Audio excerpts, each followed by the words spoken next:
bouncers, and welcome to an unexpected bonus pod.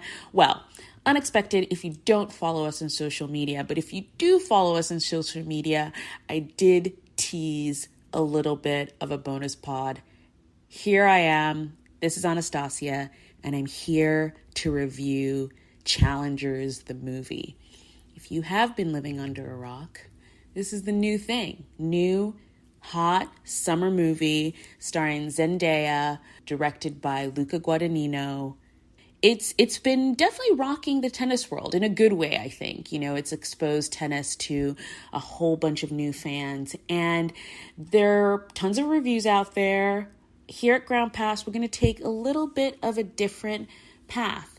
I am an assistant director. I work in film and television, and I happen to know some of the assistant directors who worked on the movie Challengers. So in this episode, I am going to be interviewing Jeff Pitman, who was, quote unquote, the tennis AD, the tennis assistant director. He was a second assistant director on the movie. He started during prep of the movie and worked all the way through with the actors through tennis rehearsals. He got to work with Brad Gilbert. I mean, the dream job for someone who loves tennis and is a professional in film and television. So that will be the first interview that you hear. The second interview is me with Brian Bradley. Now, Brian Bradley, also known as Coach B on Instagram. I followed him on Instagram. I got to meet him finally in person at Indian Wells this year, and he's just such a lovely human. And when this movie came out, I definitely knew that I would want to do a little mini review with Coach B. So with no further ado, here is my interview with Jeff Pitman, second AD on the movie Challengers, followed by my interview with Coach B.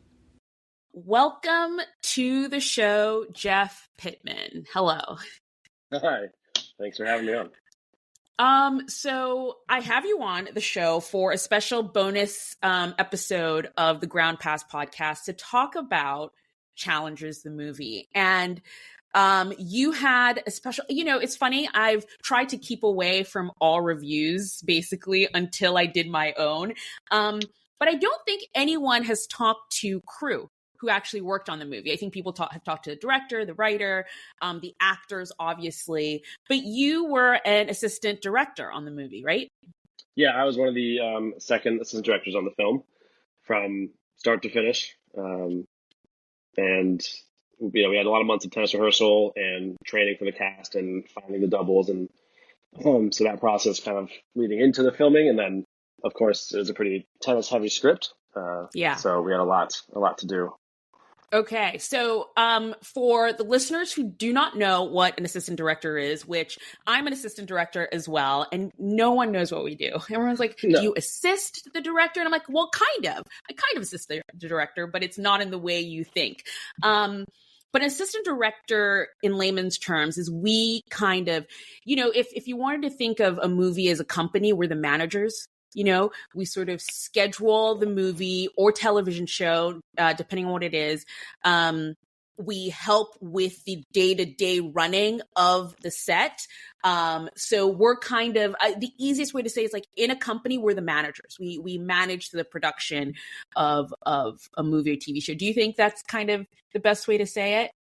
Yeah, I think so. I always like to kind of think of it, you know, and I tell people like, we don't have equipment, we have information, you know, and like we kind of plan and communicate and schedule the like ops and logistics part of things, being efficient and making sure the director, when he's ready to rehearse or roll, like everything is in the right place because there's so many moving parts. So yeah, I mean, sometimes I think of it akin to like a wedding planner in a weird way, where like, we might not be the bride and groom, and we might not be the DJ, we might not be the caterer or the florist, but like all the people need to know the vision and be at the right place, who, what, when, how many tables, et cetera. And we kind of make sure everything runs smoothly from all the other crafts. Yeah. That's a great analogy. I like that, wedding planner, because it kind of does simplify exactly what we do.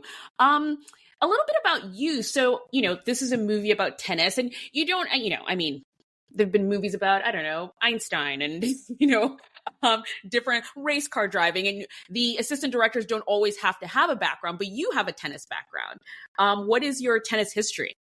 Yeah, it was correct. You don't always need that specialty to work in the art field, but it did help a ton, especially how much tennis there was. My whole family plays, so I grew up playing. Like, you know, in juniors competitively with USTA tournaments and Oh, wow. Cool. sleepaway camps, and you know, I was the only freshman on the varsity team. You know, I had 4 years of varsity high school. That year was kind of funny because for some reason that team was like giants, and I was 13, 5'1", 5'2". You know, I got the coach was Wow. 6'11", inexplicably. The doubles guy was on the basketball team. He was like 6'5". So our yearbook photo was kind of like the Fellowship of the Ring, and I was Frodo there. But so I played pretty competitively through high school, and then after that was more recreational. I played club for college and some of the philanthropy tournaments, like sorority philanthropy stuff, and then some adult leagues in LA and here in New York, New Jersey, but more for just keeping up with it more than competitively. Yeah. Oh, cool. Excellent. And so you still play recreationally Yeah. now? Mhm. Yeah. Do you keep up with the tour at all? Like what's going on? Not as much as, you know, like an average fan would. I definitely watch the slams, and I will peek in at certain tournaments. I love to go to the tournaments as much as I can. So I've been following along, especially now that we have, I feel like, this new wave of talent that's come in and kind of refreshed the sport a bit. And like U.S. men's tennis has so many guys now that are in maybe not top five, but at least top 20, 30. Yeah. So it's, and Netflix show is there to keep kind of bringing more eyeballs to it. It's hard to watch tennis. It's like not the easiest sport to follow along with. It is not the easiest sport to definitely keep up with and watch, and especially, you know, not only with like where do you watch it? That's like I think the first thing.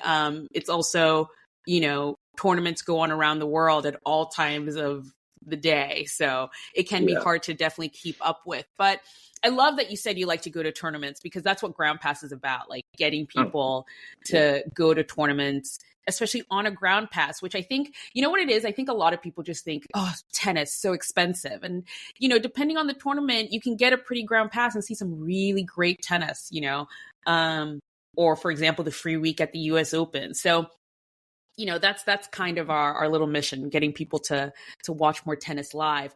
But now into the movie. So you were the second AD on the movie, and you said you started pretty much before shooting, so during prep. Yeah, yeah, yeah. Because the actors had a couple of months of physical fitness to get into, you know, to look like a professional athlete or a D1 athlete, and also tennis practice, tennis lessons and training so that they could, you know, act the part, um, essentially. So we had a Yeah. few months of tennis practice every day with the cast, and then we got, as the doubles, the tennis doubles were cast, and they were flown in and they came in, and we began the process, which was fascinating to me. Watching them shadow each other became kind of our number one. We realized early on, no matter how good they do at these practices, you know, this character's supposed to have won multiple Grand Slams. Like that, you can't Yeah. just, even if he gets You really can't. good. And Mike, you know, he played, I believe he played in high school actually, a little bit of tennis. So Okay. you know, he knew what he was doing, but it's the difference, you know, to a tennis eye. Like playing good in high school and winning the U.S. Open are visibly different. No matter how much Yeah. prep you have, you're not going to get there. So what we started working on was shadowing the doubles, so that the body language, the form, the technique, even, you know, the moment right before a shot, right after a shot, or how they, you know, play with their strings or whatever it was to make two people kind of become one.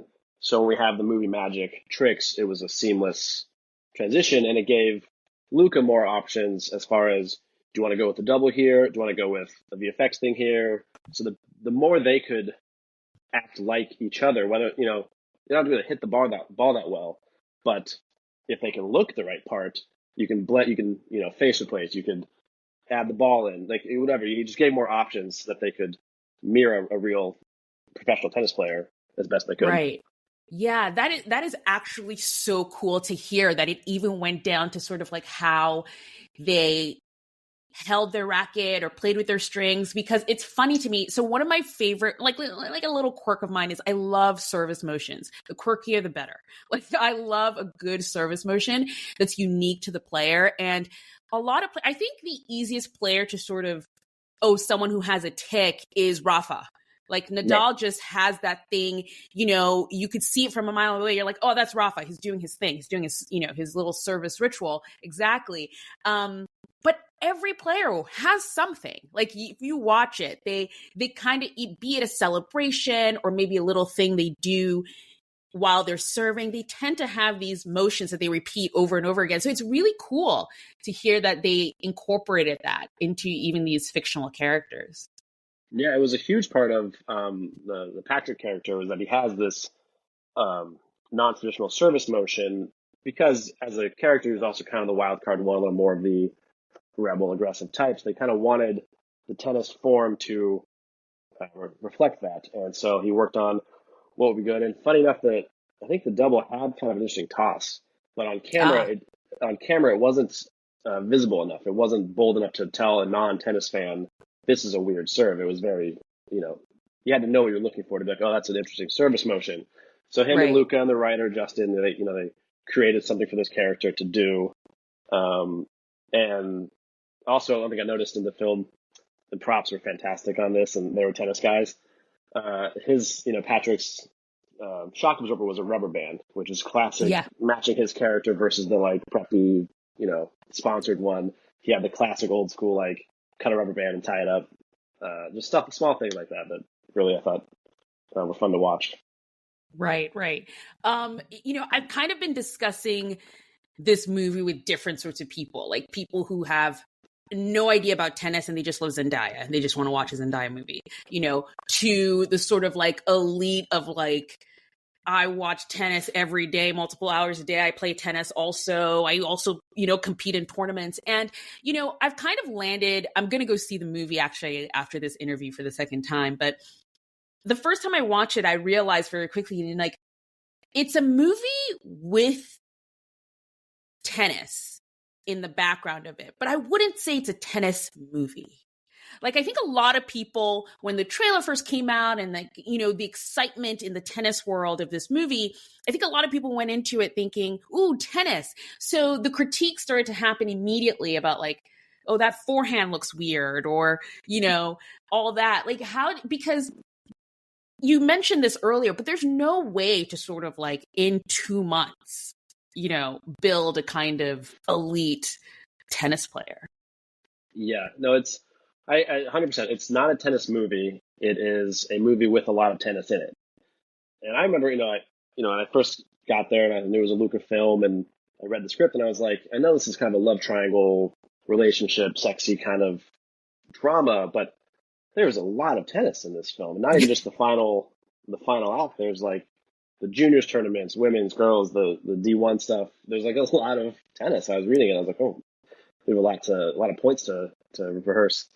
And I think they did a great job. And I think if you're a very avid tennis fan, you'll probably look and say like, oh, they probably sped that ball up, or that didn't look perfect. That looked a little off.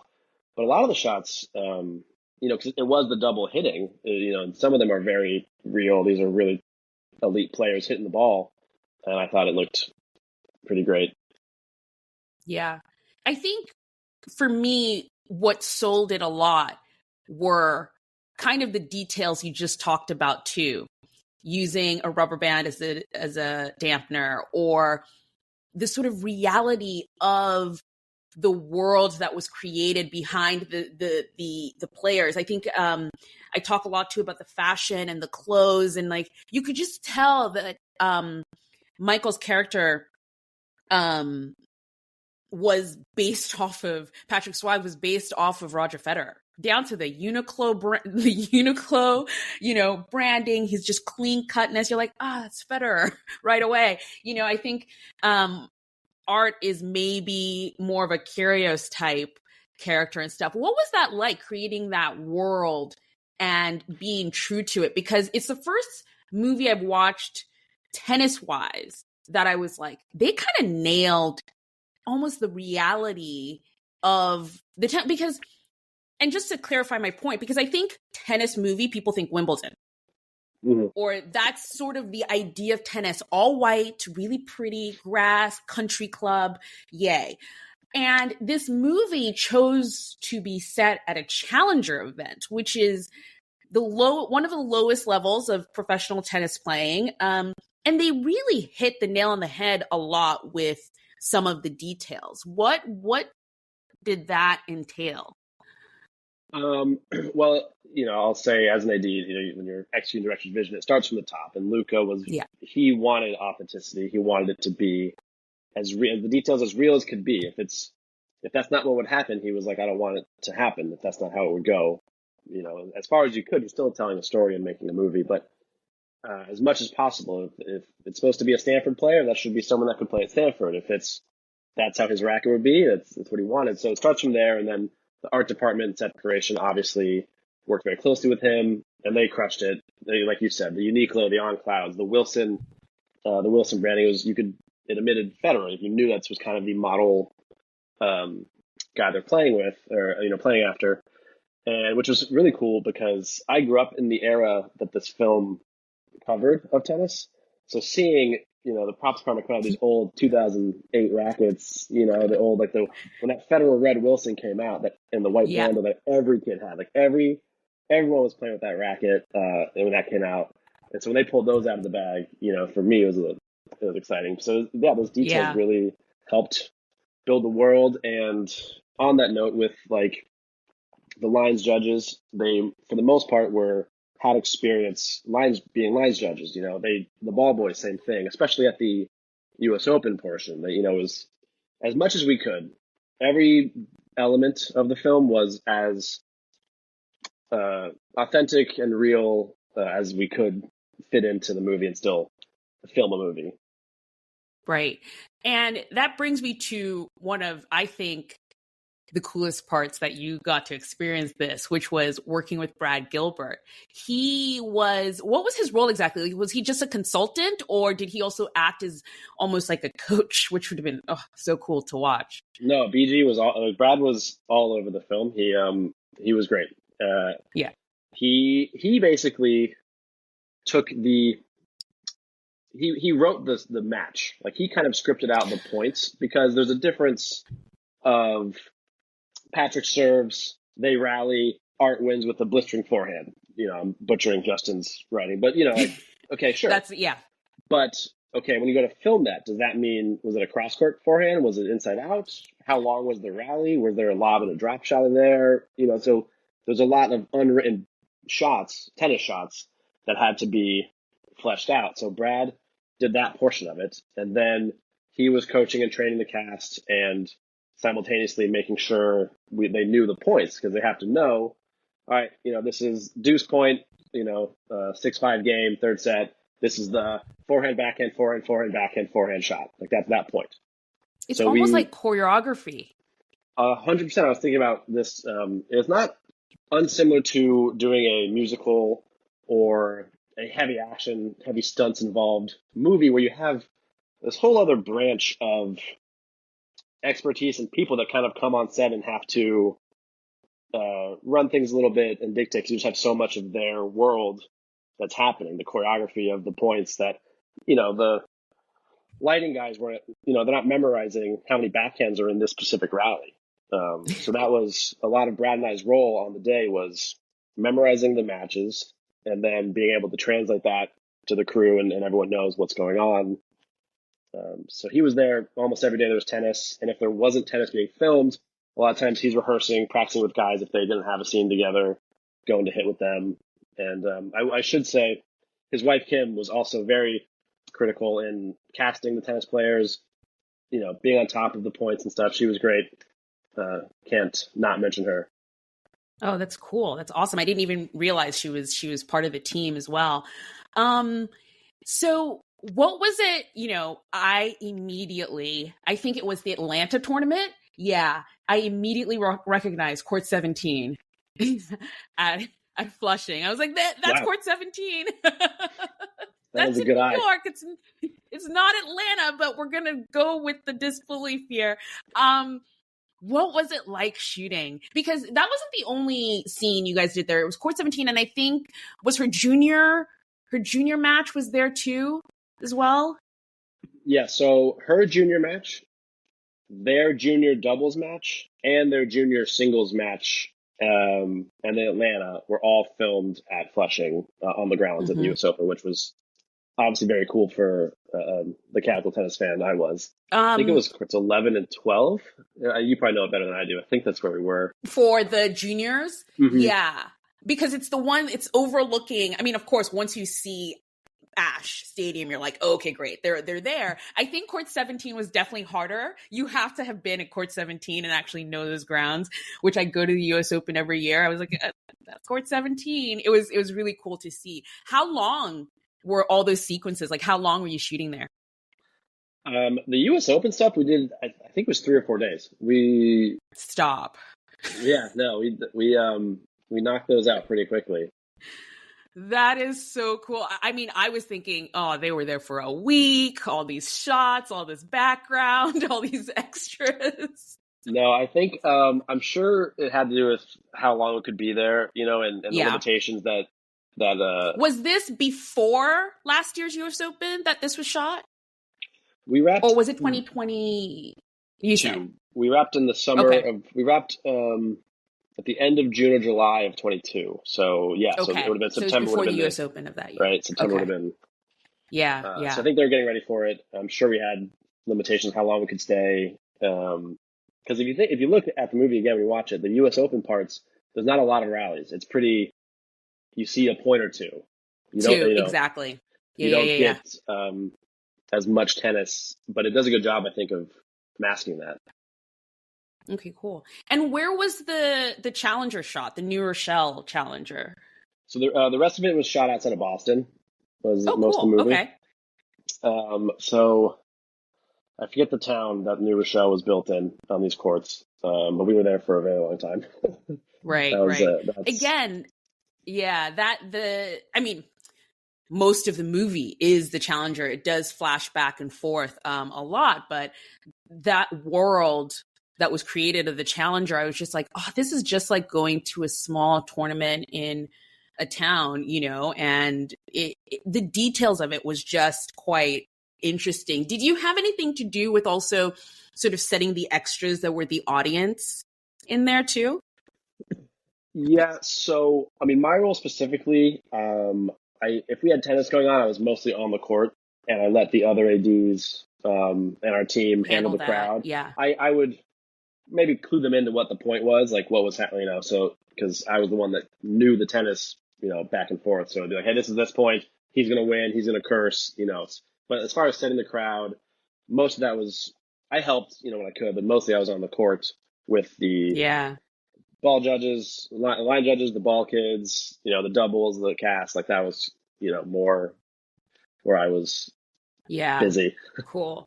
The exaggerated sort of like left and right of the head turning during that scene. I was like, I can't imagine how many times they had to do that. You've seen the movie, right? At this point? I just saw it, yes. We finally got a babysitter and I got to go see it. It was very cool. So what did you think overall? Now that you've seen, having lived the shooting process of it, what do you think overall of the movie? My first walk away was like, man, I wish I knew that's what the music was going to be when we were filming. I wish I had in my head, this is the energy we're getting. This is the vibe. Like I just, I had no idea that's what Isn't it was that going crazy? to. Yeah. So it's so awesome. Funny. Yeah, because so I watched, because we get this. This happens all the time in our industry. You always have sort of a temp track if there is music being played in the scene. Like, you probably didn't have music playing on the courts or anything. So that's even more extreme. But I was listening to this interview that Zendaya gave about, basically the part of, where was it, where she was dancing at the after party, the Adidas party. Oh, the party thing, yeah. Won.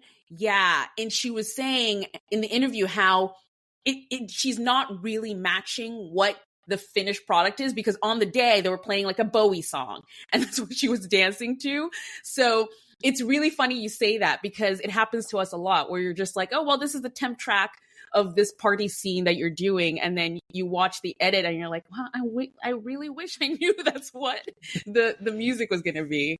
No, 100%. Yeah, those dance scenes are always interesting when you don't have the right music, and then especially with the dialogue that cuts out, you have the bass track, you just hoping it looks all right. But yeah, no, we didn't have music on the courts. We were just chasing daylight, and you know, it was just trying to get this match done because we had so many points. And as the sun set, you can't, you know, it has to be in the third set. If the sun's starting to set, you know, we got to go to third. We got to move on to the third set points so it matches the lighting, and the crowd had to keep going, you know, matching back and forth because basically we, you know, just kind of had to block shoot like each day this was the lighting for this part of the match, and then once the lighting changed, we got to move on to this part of the match. So every day we kept going back and back and back, and the crowd had to, you know, luckily the crowd was good sports about it, but moving them back, hey, back to this point, hey, back to this point, all right, now we're at this point, you know, and yeah, the set dress, the costumes was all pretty spot on. I thought it was fun.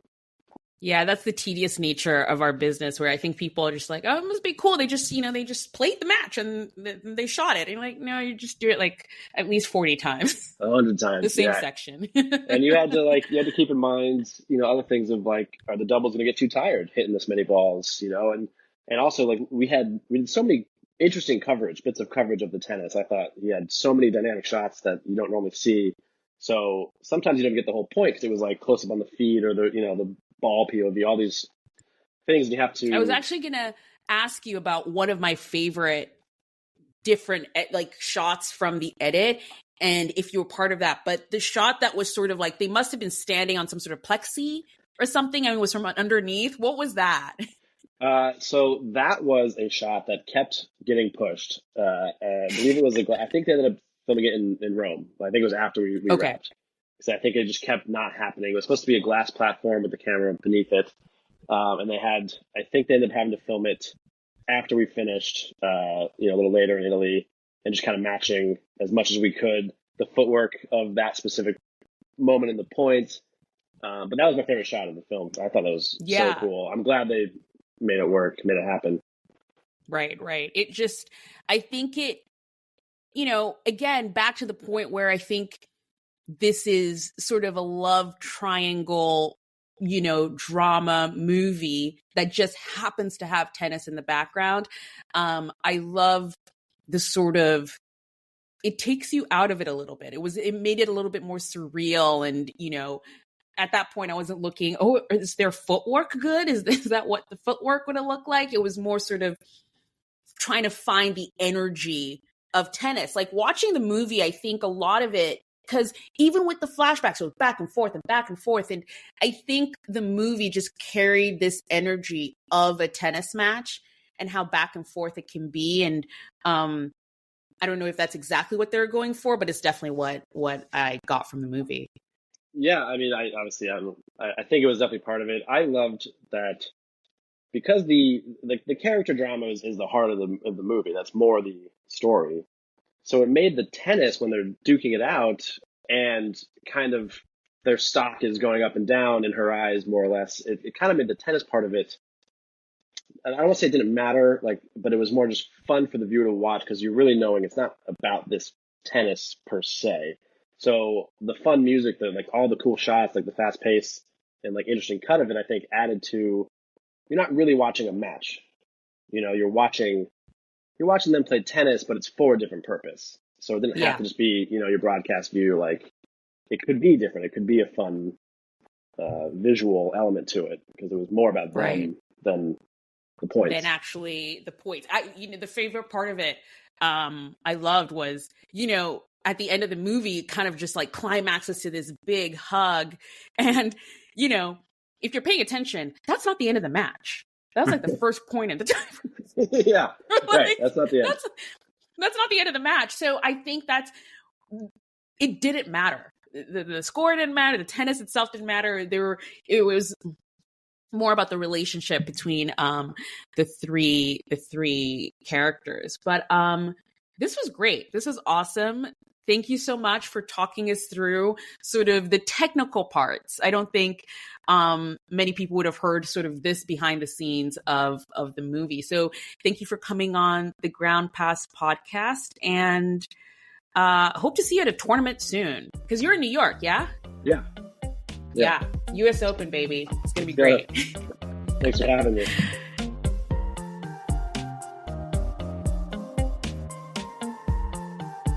Welcome back again. Here we are on a bonus episode of Ground Pass. I'm joined by the one and only, quite infamous, Coach B. Hey, Anastasia. Hey. Yes. I have, so Ground Pass is an Instagram account. It's really tiny and small, but when I joined Instagram as Ground Pass, I was just looking for tennis people to follow. And it was, what you would expect. It's like people posting either memes about tennis or scores and updates and news and things like that. And then I came across Coach B, and I thought, wow, like, I've just never seen anything like your content in and around tennis specifically, because I think tennis is so prim and proper, and this is how you do it, and this is how you're supposed to be, and you are just a unique unicorn in the land of tennis, and I love that. So, who is Coach B? Tell me about yourself. Oh my gosh, thank you so much. That was so kind, Anastasia. Well, Coach B, wow. I'm a tennis nerd, through and through. Grew up playing on the courts. My parents taught me, it was once a week at 10 years old, twice a week at 14. College girly all 4 years. Come on, varsity, honey. Wow. Yes, and was senior captain, went to NCAAs. And then from there, was coaching full time. And it's been 10 years, and I've just been teaching kids, adults, every level imaginable. And now sitting pretty out in LA, under the sun, on the court every day. The perfect weather for tennis. And please turn this little part of the podcast to a musical, because that's kind of what you do a little bit on Instagram. Is everything is a song and dance. And I just love your little reels about, like, either it's a tennis player or a tennis tournament or something. It's just so good. I will leave all your info in the description of this podcast so everyone can check it out. But you also play. Come on. You compete. She's a competitor, Anastasia. Yes. Yes. Just won a tournament last weekend on grass. Nothing. Like it's nothing. Well, I don't know. It's the love of the game. I just go out there and have fun, and the ASMR of it all on the grass. So it got me a title, and yes, I love to play. I love to compete. Oh, that's awesome. So why are we here? We're here to talk about challengers. I've been wanting to collaborate with you ever since I discovered your channel, and we actually got to meet in person at Indian Wells. But I thought, oh, what can we do? What can we do? And then the movie Challengers came out, and I was like, I know what we're going to do. We're going to review Challengers, the movie. So if you are living under a rock, which is possible, people do. Challengers is a movie directed by Luca Guadagnino. It stars Zendaya, Josh O'Connor, and Mike Feist. This movie sort of took the tennis world by storm. I remember when I first saw the trailer, I was very much like, I'd never really watched a Zendaya picture before. I saw the trailer, and yes, I do love tennis. I wasn't immediately, oh, yes, I'm going to go see that movie. What did you think when you first saw the trailer? Well, I was zooming right on in because it was Zendaya, and then it was two menses, and the trailer was all three of them on a bed. Like, come on, they knew how to grapple us in. And then, of course, the tennis. So I'm like, wait, a movie for me, a movie for us. So I was really into this film trailer. I have to say they did hit the nail on the head. And if you know Luca's work, he's most popular for Call Me By Your Name, which is a movie released a few years ago. It was really great. I love that movie. So I think definitely the trailer knew its audience and they went for it. But I don't know. I just wasn't hooked by the trailer. In truth, I do work in the movies, but I don't watch so many of them. Maybe it's because it feels like work sometimes. But I have to say, I was turned around when I saw the promotional circuit for this movie. Like when Zendaya went on the road promoting the movie, wearing every tennis core fit that you could think of. Like when she wore the heels with the tennis ball, I was sold. I was like, okay, let's go. Let's watch this movie. What did you think of her looks throughout the tour? I mean, damn, Anastasia, the looks were severe. They were viral. They were camp. You know, the tennis balls on the heels, and just when she was in Monte Carlo, just looking just ravishing. It was just crazy. They knew what they were doing on this press tour. And when you get La Roche in the building as well, we got some gems, fam. Yeah, no, they hit the nail on the head. I think they knew exactly what they were going for. They had a plan, and they didn't sort of half-ass it, you know? They were like, we are a tennis movie and we're gonna go for the tennis and just live that sort of vibe. So so it was pretty exciting to see, and it definitely drew me in. I was there the opening weekend. I was like, I'm gonna go see Challengers, and I did. And it's a movie that I think, for me anyway, I was kind of like, okay, where's this going? Where's this going? You know, definitely the tennis nostalgia got me. But I think in the last, 5 minutes of the movie, once that last 5 minutes was done, I immediately wanted to go see it again. Like, it was crazy. I was like, oh, I must see this again right away, which I actually did today. But what did you think after? Well, let's start with, what were your expectations? So you saw the trailer. What were you hoping for? And then what did you receive after you watched the movie? Right. Well, since tennis is so close to me and cinema is so close to me, I wanted to go in with, I'd like to suspend my disbelief. And the history of tennis movies, it's not brilliant when it comes to, the physics of the movements of it all, Yeah. So I don't go in being like, oh, they better be, world-class athletes over there. No, like I want to see the art. I want to see them try to creatively use tennis as like the conduit of a story. Like, come on, we never get this. And I think it exceeded expectations, because I thought it was kind of just going to be like some like stupid sexy movie, but it actually kind of was, but it was more like caps lock versions, and it had me rolling in my seat.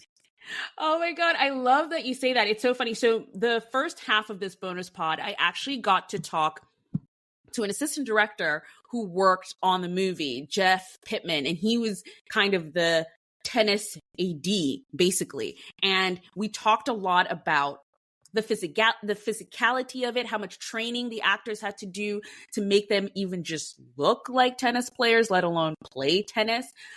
He talked a lot about how they worked a lot with doubles and making sure the doubles and the actor were not the exact same person. Obviously, that's hard to do, but they knew each other's mannerisms and all the rehearsals they had to do for that. So I totally get what you mean, where like we all know we all know Wimbledon and everything, all the tennis movies that didn't really live up to the sort of the way tennis, the game looks.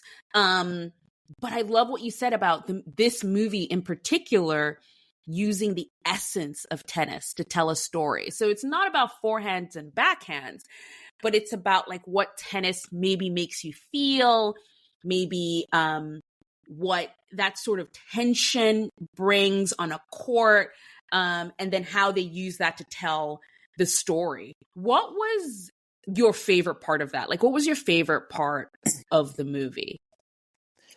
Okay. My little favorite part is when when Zendaya just tells off these boys frequently, and I just live for that energy. She walked off, and they gave it a minute and a half of her giving diva eyes and walk towards the lens, and I was like, my friend didn't know what I was smacking him. She was looking so fierce. But like movie wise, the bedroom scene, I'm sorry, it was fierce. It was like manipulating like this, like it was developing the plot in such like an interesting way. And how Zendaya was starting to like be puppet master. I thought that was brilliant. And that wasn't even about the tennis, but no, those were fun cinema moments. No, I've always kind of had this feeling that, I mean, and I'm kind of vacillating on it. I think the first time I thought about it, I was like, well, you know what? This is a movie that didn't have to specifically be tennis. Like maybe you could have done golf or I don't know, some other sport and still have told the same story. But the more and more I think about it, there is a tension that is created during a tennis match and just the feeling around a tennis match that not a lot of other sports have. Like tie breaks, for example, they can be so just you're just sitting at the edge of your seat and your player is playing and it's like, they have, it can be this sort of tense moment, which this movie was able to sort of, harness and use. And Zendaya, a lot of the times, like you said, like she was constantly yelling at these poor boys. Like it was like slapping across the face, walking away from them. You have to do this and it was a very kind of controlling moment that she used to sort of control these two boys. And this brings me actually to something I wanted to talk about this later, but I'm going to bring it up right now. Who do you think is the villain in this movie? When I first watched it, on first watching, I thought it's Zendaya, obviously. She's just torturing these boys because she was not able to play tennis. Like that's the whole thing. It's like she was not able to fulfill her dreams. So she will find whichever way to have tennis in her life the way that she wants it. And I thought, okay, great. I watched it the second time today and I thought maybe there's some other person. And before I go into that, what do you think? Like, is there for you a specific antagonist, like a villain in this movie? Yeah, I believe the villain is Tashi Duncan's parents. Oh! Her parents. Let me say it again. Can I say it again? Yes. Yeah. The villain is Tashi Duncan's parents. How are they raising her? Like, if you're going to make your daughter think she's got to, ruin lives to get what she wants, you weren't there at important points in her life. So they're not featured in the film, but Tashi's parents, they didn't do all the best things. That's it. Coach B throwing the tennis parents under the bus, just rolling over this. We all know tennis parents. We've all seen, there's certain players on tour who have those tennis parents who you're just like, I don't know if that's the best situation.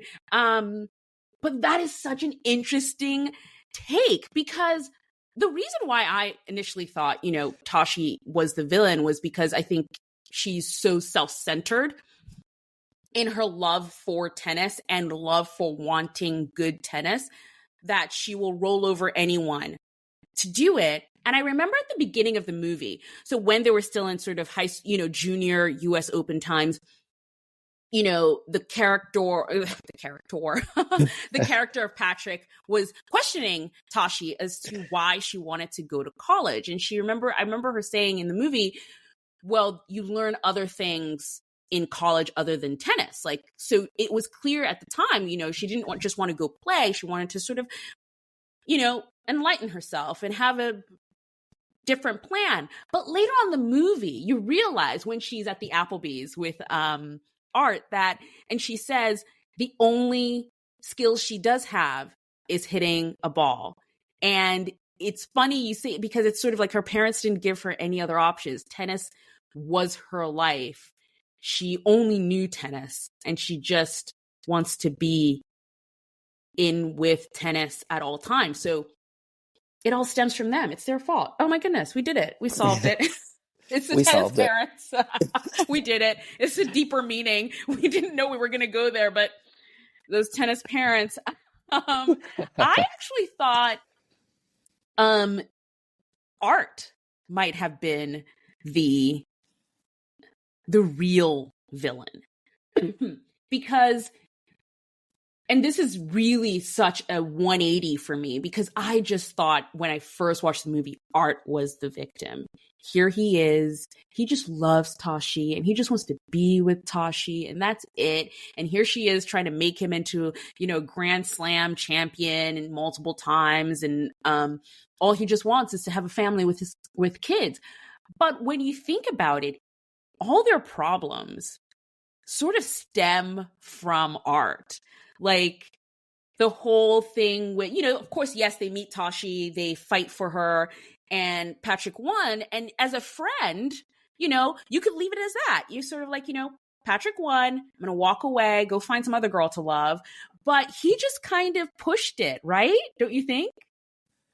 Oh yeah, now that you're mentioning it, you're right. He did. It was like, take your losses, bro. But it just showed that complex within him, and it was just kind of like, ooh, like no, not that Yeah. from him. Yeah. No, he just always, like, at every turn, when they were at Stanford, he laid the seeds down of like, kind of like, does Tashi really love you, Patrick? And then with Tashi, he's like, ooh, he might be seeing other people. You never know. I never thought he would settle for one person, So he kind of at every step has been the one planting the seeds. And I think there is a possibility that in our story, Art is the true villain in everything. But I mean that came out of nowhere. The tennis parent.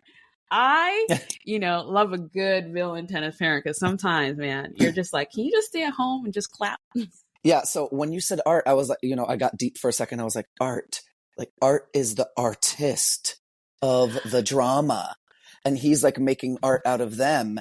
And like, isn't that the brilliant part about being an artist, is people not knowing you're the artist? Like, right? Is that kind of gaggy? Look, cheers. Cheers, ding. Can I see? But this is also kind of what I love about movie reviews in general, and what I hope people take away from this movie. I know we're kind of wrapping up, but I'm not, because I have tons more questions for you. But just to put this point in, I think art is in the eye of the beholder. And, if you're a huge, massive tennis fan who watches tennis 24/7, every point, and the whole tour and who's number 1 and 7, and, and all that stuff. Yeah, you might watch this movie and think, well, that's not a forehand. Like, how dare they think that's a proper serve? So you might get all uppity about that. But at the same time, someone who is a casual fan who maybe doesn't know sees more sort of the personal story of the people in the movie, and how that story affects them. And it was, I think, brilliantly told, this sort of conflict between three people, where, it is a love story, but it's also a friendship. Like, I think on first just viewing, it is a super sexy movie. You know what I mean? It's like super sexy. They all have those moments. But at the end of the day, it's really about, I think, the friendship between these three people and how dependent they are on each other. So it was, I don't know. It's one of those movies that on multiple viewings, you kind of get different things from it, which I really, really like. But getting back into the movie and how it portrayed tennis, I kind of want to talk a little bit about, it's easy to just look at it and be like, okay, I'm looking at forehands and backhands, and, you're looking at the technicalities of it. But I think this movie really did something to capture the true world of tennis, like the behind the scenes. And this will bring me to the sort of like match fixing of it all. But I think when people think tennis, they think Wimbledon.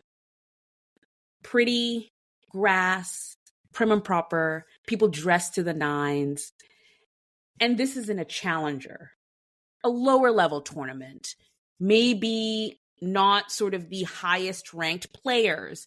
And if you're looking at the real world of challengers, there's been a few stories here and there recently about betting and tennis players being sort of like sanctioned for participating in betting. What do you think this movie did in terms of like upending that sort of pretty tennis idea and showing maybe the underbelly a little bit of the world? Yeah, oh, I mean, the betting of it all. Oof, sorry, I don't know what to say about that. But the underbelly of the tennis world. Yes, I think it depicted the strenuousness, the tenseness, the underlying like stress. It was able to kind of map that out, the solidarity of the sport, the loneliness, and Right. When it came to the fixing at the end, I mean, I don't know. I think it was very fiction because if the guys are going to fix a match, it's going to be for them to like lose on purpose so they can get money. Oop, Right. oop, Oops. maybe, bloop, maybe deleted scene. This is for the bonus reel after we become famous. Wait. No, sorry. Um, but yeah, so I think it really depicted a lot of what tennis is about throughout the artistry, which was cool. You know how point in, point out mentality. It's like you don't know what to expect in the next point, just like you don't know what to expect in the next scene. Where are we going to be? Is it 2 weeks later? Is it 8 years ago? It's like it was kind of really moving your mind around Yeah. compartmentalization of it all. So Yeah, no, I think, yeah, you're right about the way they sort of edited the movie was definitely, it felt like a back and forth. It definitely felt like a tennis match where you're sort of like, you know, you're looking each way. You're like, where do I go next? Where's the ball going? Is it going to be in? Is it going to be out? So that was definitely a point in it. And I loved that part of it. I love that they sort of use that editing technique to create tension in the movie. But I also I really do like that they chose, because they could have set this at the US Open. Yes, they did the sort of junior US Open part of it to show their backstory, but the main final, it could have been the US Open final. It could have been Wimbledon final, but they chose a sort of lower level tournament. And I loved the sort of showing of grittiness of it, because I'm sure there are tennis players who have slept in their car because they couldn't afford the hotel. Like, I think there's this sort of idea sometimes with tennis, and especially going to tournaments, ground pass, that's what we're about, going to tournaments. But, you know, tickets are super expensive. They're in the thousands of dollars, some of them. So there's this air of, it's an expensive sport and everyone's just hoity-toitying around, when in reality, there are hundreds of players who are at the lower levels playing challengers, sleeping their cars, can't pay for a motel room. You know, that wasn't like a cute, fancy hotel that Patrick was trying to check into, as a motel room, you know? So I liked that they set the world of this movie there, and not so much in Art's world, which is in the fancy, you know, hoity-toity hotel. yeah, I live for that take. 100%. Yeah. Yes, I agree. It's just grittiness. It just makes us as an audience feel a little more like attuned to that kind of life, the grittiness as Yeah. opposed to something so above, what most people would experience, which is the Right. lavish life. Yeah. No, you're right there.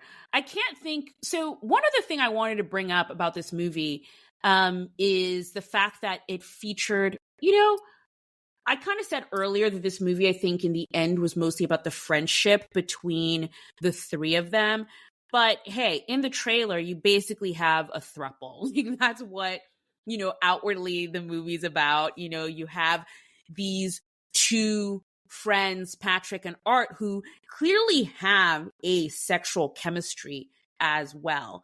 And that kind of brings to mind for me the sort of queer nature of this movie, and how that might not be completely openly reflected in the actual tennis world. So, there are a few out female players that we know about. Daria Kazakina, I think, is the biggest one with her blog, so she's the most out there.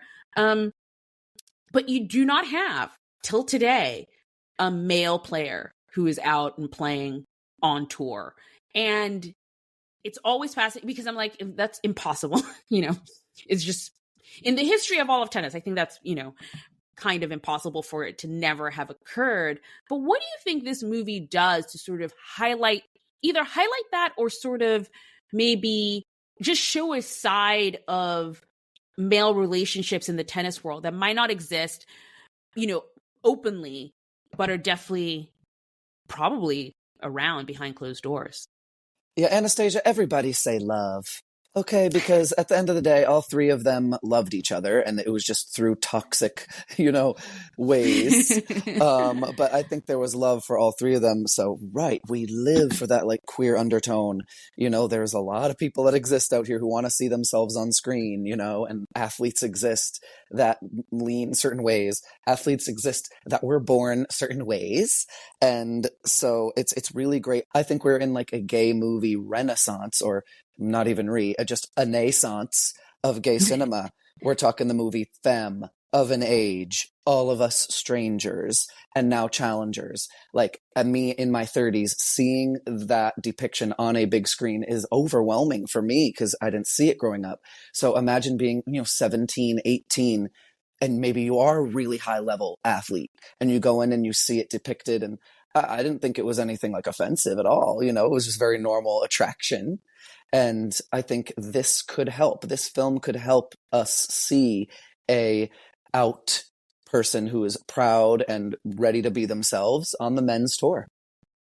I love the way you put that, of people seeing themselves and even athletes wanting to see themselves as well in movies, because it's just not something that is common.